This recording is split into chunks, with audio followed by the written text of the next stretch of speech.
Chapter 4. It happened on the day my husband brought this frame home, Viola Dots began. We had purchased it from an antique store. The shop owner said the frame was magical. He kept talking nonsense about what he called its hour of power. Of course, we just laughed at that. We hung the frame on the wall and placed one of my paintings inside. The tiger one, Luna asked. No, the tiger painting is my latest. I've done hundreds of paintings in my life. I have painted copies of the great masterpieces of art. She pointed to the paintings all around the room.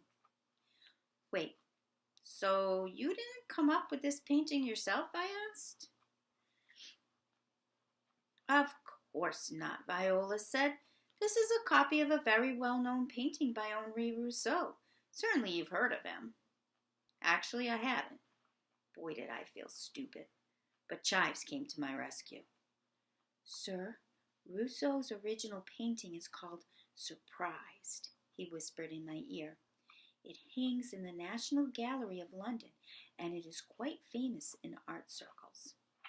Sorry, I whispered back. I'm not much of an art guy.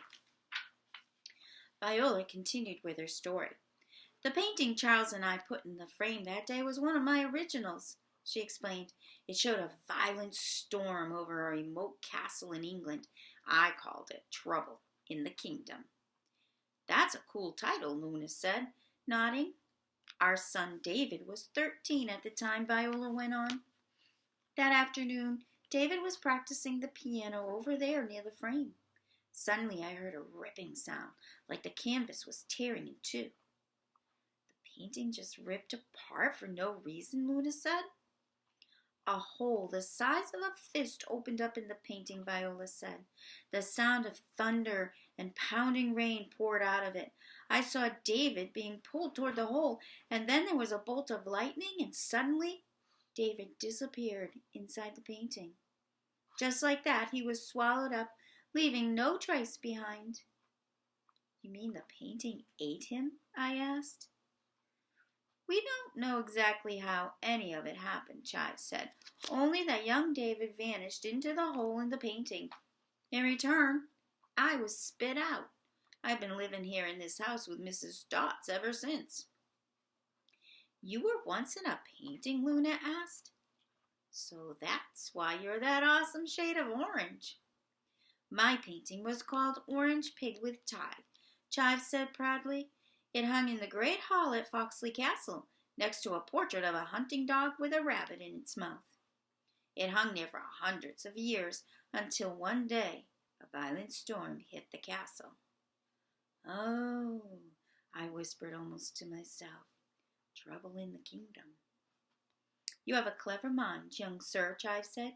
The next thing I knew, the windows in the great hall had blown open and a boy of 13 flew in on a tremendous gust of wind. Was it David? Luna asked. It must have been. I reached for him, but the wind was so strong it knocked my painting off the wall. I felt myself tumbling round and round, falling through a dark tunnel. I saw an opening at the end, a light with a hand reaching through it, and I sped toward it. And then you popped out here in Mrs. Dot's living room? Luna said. Chives nodded.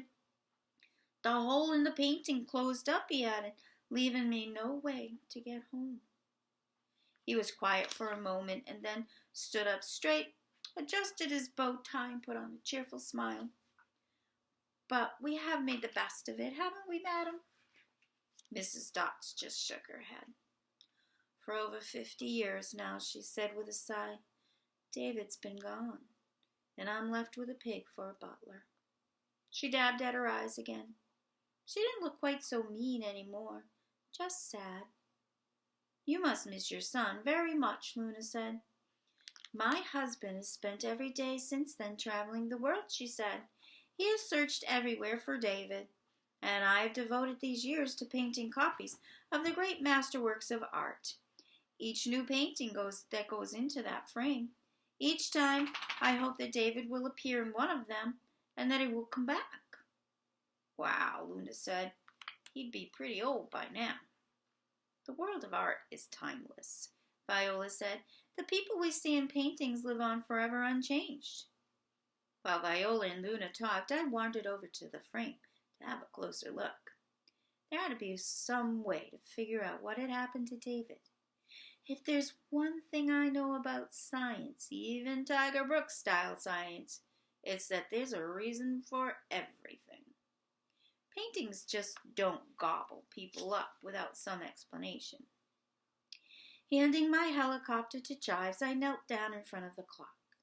I noticed that the little hand, the one on the number 5, was bent out of shape. I adjusted it until it was perfectly straight. That was enough to get it to move. I twirled it around so the clock now said 4 o'clock. I checked my Batman watch. Yeah, it was 4 o'clock.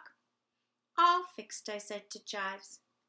Well done, sir, he answered, handing me back my helicopter. As soon as I took my hand off the clock, a loud boom of thunder echoed throughout the living room. It was immediately followed by the whistling of wind and then the plunking of heavy raindrops. Where were those sounds coming from? Definitely not from outside. I looked around the room and saw Mrs. Dot staring at the painting. Her mouth was open and her eyes looked wild. It can't be, she screamed. But it was. I put my ear up to the painting. The storm was coming from inside. And then I heard the rip, like paper being torn in 2 pieces. A small hole opened up in the painting right next to where the tiger was crouching. The hole, I yelled, my voice full of panic. I can see it. Tiger, Luna called, what's going on? In no time, the hole had become as large as my fist. The storm was raging now, the wind blowing fiercely. It swept me off my feet and pulled me closer and closer to the hole in the painting. Help! I shouted. Someone please help me. Grab onto something, Viola cried. Hold on tight. She started across the room, but she was old and moved slowly. Chives was nearby and reached one of his stubby arms out to help me. His hoof was pointy and sharp, and I couldn't hold on. By then, Luna was at my side, still clutching my helicopter in one hand, too afraid to let go. I held out my other hand to her. Pull me back, I called to her. I'm scared. Me too, she cried.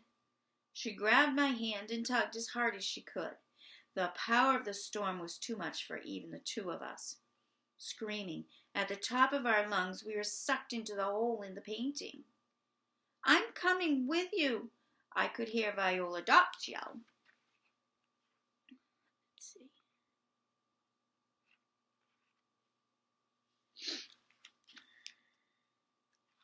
No, madam, I heard Chives answer. You will not survive. As the living room disappeared before our eyes, the last thing we saw was Viola's hand reaching through the painting. I could hear David crying, David! Oh, I'm sorry, I could hear her crying. David, my David, come home. And then I could no longer hear her or any sounds from the real world. Luna and I were tumbling down a long flight of stairs into a darkness far below. The wind roared and the rain pounded. Somewhere in the darkness, I thought I heard a tiger roar. Chapter 5.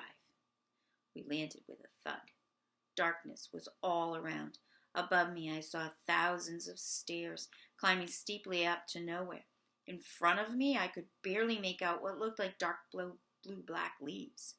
The ground felt soggy and wet beneath me. Tiger, where are we? Luna asked. I'm not sure, I answered, but there's only one way to find out. I tucked my helicopter into my pocket of my shorts so I could put both arms out in front of me. The air was hot. Heavy silver raindrops fell all around us. As we took a few steps forward, the light grew bright enough for us to see that we were in the middle of a jungle. Tall trees with vines wrapped all around their trunks surrounded us on all sides. It's the jungle in the painting, Luna said. It's exactly the same. Do you think we're actually inside it? I asked. Luna didn't answer. She just shivered with fear. And that said it all. See those red flowers over there, she said? They were in the painting next to the tiger. The tiger? If we were truly in the painting, there would be a tiger. Where was he? A sudden bolt of lightning flashed across the sky and lit up the face of the tiger. He was crouched behind a group of ferns at exactly the same spot where he was in the painting. His yellow eyes were glowing, and his mouth was open, and he looked hungry.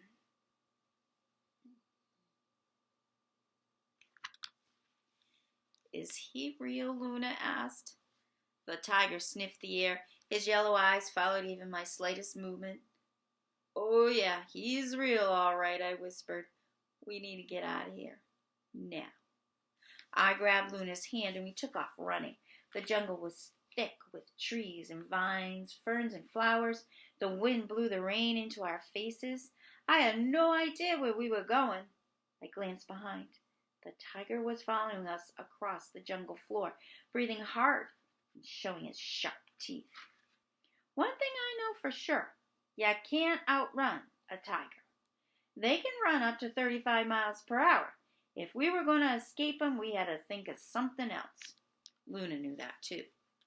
Over there, she called, pointing to a tall tree. Let's climb to the top. No good, I panted. I could barely talk because I was running so fast. Tigers are cats. They climb trees. Up ahead, we saw a patch of waist-high, thick grass. We ducked behind it to catch our breath. It was quiet for the moment. There was no sound except the plop of raindrops hitting the soggy ground. I think he's gone, Luna whispered, peering out from behind the tangle of tall grasses. Maybe we lost him. A large striped paw suddenly shot through the thicket. Its long claws swiped at the air right next to our faces. No, I screamed, and without a word, Luna grabbed my hand and we bolted out of the grass deeper into the jungle. I didn't dare to look behind me. I knew the tiger was there. He was so close, I could hear him breathing. I didn't want to imagine his big black nostrils going in and out with each breath. Look, a river, Luna cried. I can see it beyond those trees. We can make it there. Just put your head down and run. Don't worry about me, she called. I can run like the wind. And she did, her feathered hat flying in the air. The tiger was still close behind when we reached the banks of the river. Luna and I jumped into the water without a second thought. There could have been a million crocodiles in there, but we didn't care. We just wanted to escape the jaws of that tiger. When he saw us in the river, the tiger let out an angry roar. I started to shake, not from the cold, but just from being scared. I don't know if you've noticed, but did you notice the difference in these illustrations to the illustrations that take place in the beginning of the book? Check it out, huh? It's okay, Luna whispered to me. We're safe, at least for now. Not true. The tiger waded into the river and started paddling his way toward us. I didn't know they could swim, I cried. What do we do now? Swim faster, a voice called out. I could have thought of that, I said to Luna.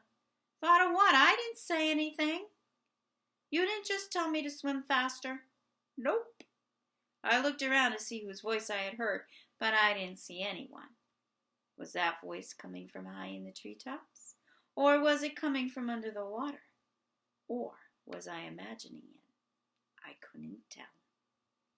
Find the cave, the voice said. I turned to Luna's to see if she had heard it too, but she was already swimming toward the other side. I put my head into the water and took off after her. With that tiger closing in on us, we had no choice. We had to swim for our lives. Chapter 6. Luna and I never stopped to take a breath. We swam frantically toward the opposite bank. When we got to shore, we crawled out into the thick mud. I scanned the area in front of us. All I saw was a grove of trees. There was nothing that looked like a cave. We can't just stay here looking around, Luna said. We have to move on. I could see the tiger splashing in the river, getting dangerously near the bank, and suddenly something caught my eye. It was running through the trees ahead of us. It went by too fast for me to see what it was. All I could see was that it was hairy and running on 2 feet. Do you think it's a gorilla? Luna asked. Too small, I answered. A chimpanzee? I shook my head. Too big? Well, I say we followed it, she said. Maybe it knows something we don't know. We took off after the creature. Somewhere in the grove of trees, we lost sight of it. We kept going anyway. On the other side of the grove, we hit a wall of rocks with giant boulders in it. In front, there was no sign of the creature. I examined the rocks quickly. Over there, I said, pointing to a narrow, low opening between 2 boulders. Maybe that's the mouth of the cave. We ran to the opening. It was really small. Luna dropped to the ground, crawling on her hands and knees. She squeezed her head and shoulders through the boulders into the tight space. It is a cave, she called out, her legs disappearing from my sight. Follow me inside, Tiger. I can't fit through there, no way. Neither can the tiger, she said. You have to try. I turned around to check on the tiger, and he was no more than 10 feet away. He was crouched on his hind legs, his claws extended all the way out. I knew that gesture. It was what cats do when they're about to pounce on a mouse. The tiger was getting ready to attack. With my heart beating fast, I dove for the opening of the cave. My head went in fine, and I was able to wedge my shoulders through, but my middle got stuck.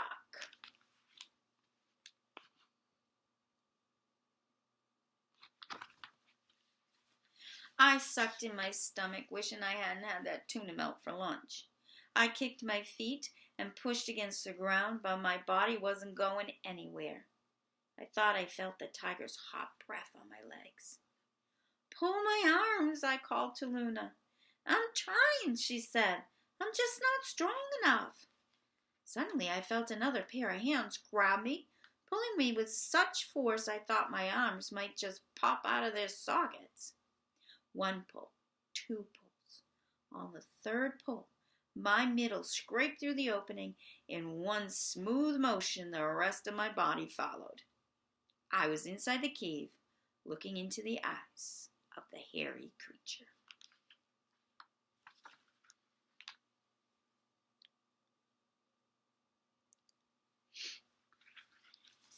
Chapter 7.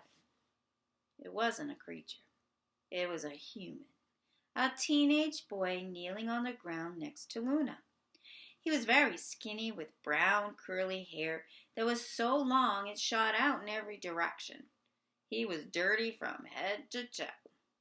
His shirt and pants were so ripped up I could barely tell that he was wearing clothes. He had patched up holes with leaves and mud and animal fur. Who are you? I demanded.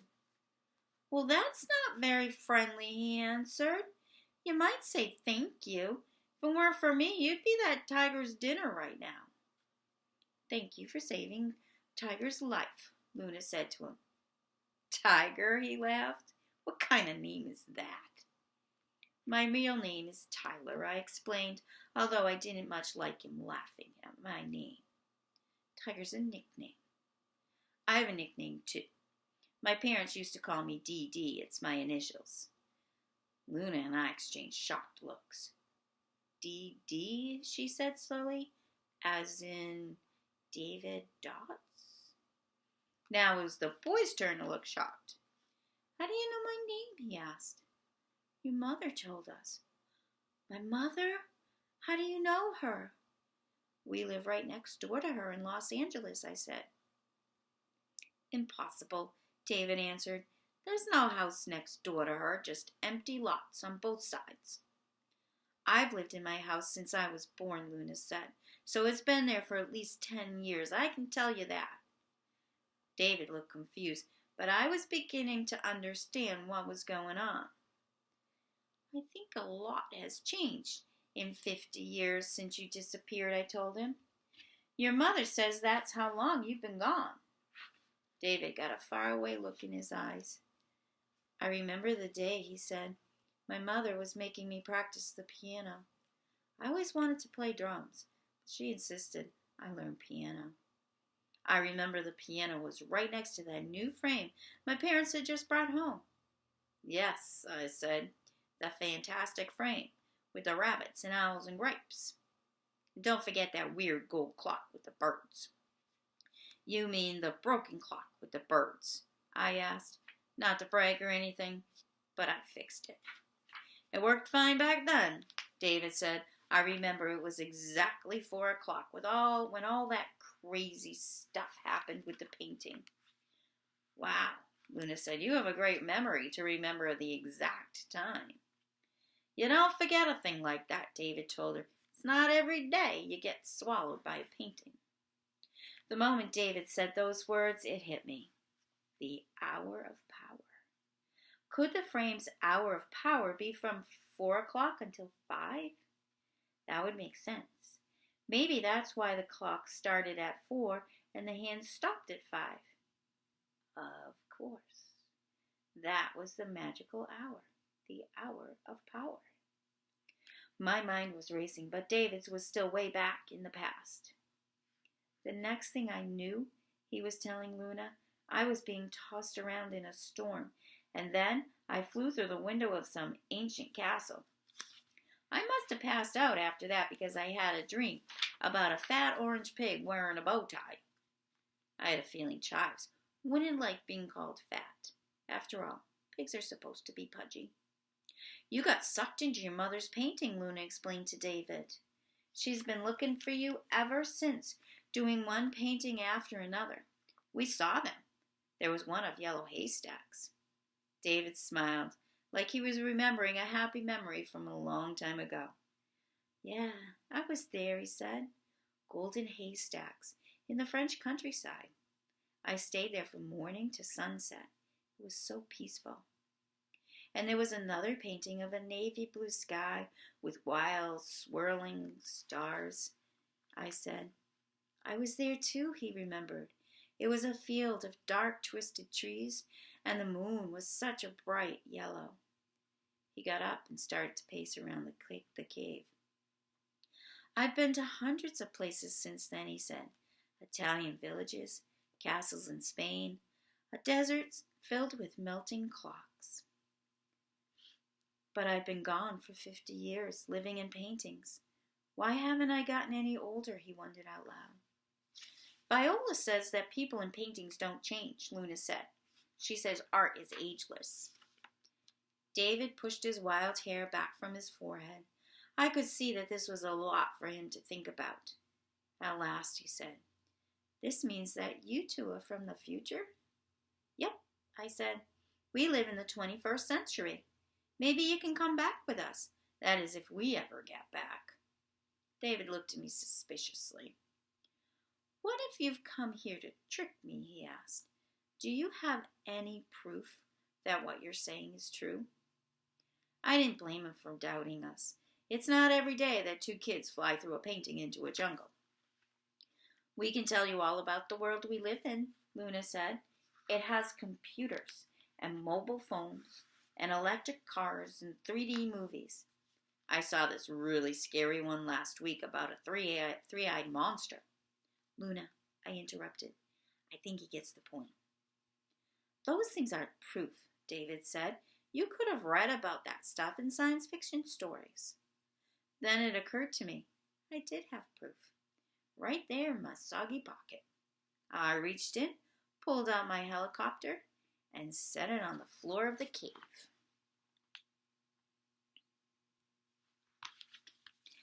That doesn't look like any helicopter I've ever seen, David said. It's an Apache longbow, Luna told him. That thing on the top by the rotors is a radar pod. Wow, that was a surprise. Girls who collect bird feathers don't usually know much about helicopter radar technology. How do you know that? I asked Luna. My dad's in the army, she explained. He's a helicopter pilot overseas. David had moved closer and was inspecting the helicopter. "Watch this," I told him. "I bet you never had a remote control transmitter for your toy." I took the remote out of my pocket.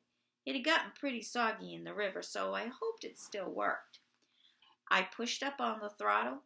The blades started to twirl, slowly at first, and then they sped up. The helicopter lifted off. I moved it forward and back, up and down and in a complete circle, and then I let it hover right in front of David. I could see the amazement on his face. The whirring sounds of the rotors echoed loudly throughout the cave. "Uh-oh, Tiger, look behind you," Luna whispered. "I don't think our striped friend likes the noise." I heard a growl and turned around to face the mouth of the cave. The small opening was filled with the tiger's paw. He was digging at the ground, trying to get a grip underneath the boulder. Tigers are strong, but are they strong enough to shove large rocks aside to get to their prey?